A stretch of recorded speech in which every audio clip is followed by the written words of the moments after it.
வணக்கம் மக்களே, நான் உங்கள் கமல். நான் பார்த்தீங்களன்னா பங்குச்சந்தையில் 2023 இன்வெஸ்ட் பண்ணிகிட்ருக்கேன் ஈக்விட்டி மார்க்கெட்டில்.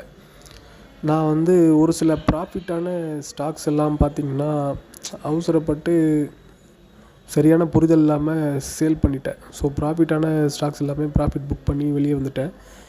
திரும்ப 2024 ரீஇன்வெஸ்ட் பண்ணேன். என்னோடய பேட் டைமாக என்னன்னு தெரியல, மார்க்கெட் சடனாக சர்ஜ் ஆகி மைனஸில் போயிடுச்சு.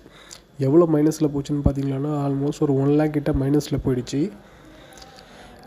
அதுக்கெலாம் என்ன சொல்யூஷன்னு பார்த்தீங்கன்னா, மார்க்கெட்டை பொறுத்த வரைக்கும் வெலடைல் அதிகமாக இருக்கும். ஸோ நம்ம பொறுமையாக வெயிட் பண்ணால் மட்டும்தான் மார்க்கெட் போயிட்டுருக்கும். பங்குச்சந்தைக்குள்ளே வரீங்க அப்படின்னா மினிமம் 5 to 10 years பொறுமையாக ஹேண்டில் பண்ணால் மட்டும்தான் நீங்கள் ப்ராஃபிட் புக் பண்ண முடியும். அப்படி இல்லைன்னா நீங்கள் ஈக்விட்டி பக்கமே வரக்கூடாது. ஸோ இப்போ நான் வாங்கி வச்சுருக்க ஸ்டாக் பார்த்திங்கன்னா இந்த இயர்லேருந்து 2026 இந்த இயர் எண்டு வரைக்கும் நான் டெய்லி மார்க்கெட் இருக்கப்போ உங்களுக்கு வீடியோ போஸ்ட் பண்ணுறேன். என்னோடய ப்ராஃபிட் அண்ட் லாஸை நான் உங்கள் கூட ஷேர் பண்ணுறேன். சப்போர்ட் பண்ணுங்கள் மக்களே. தேங்க்யூ.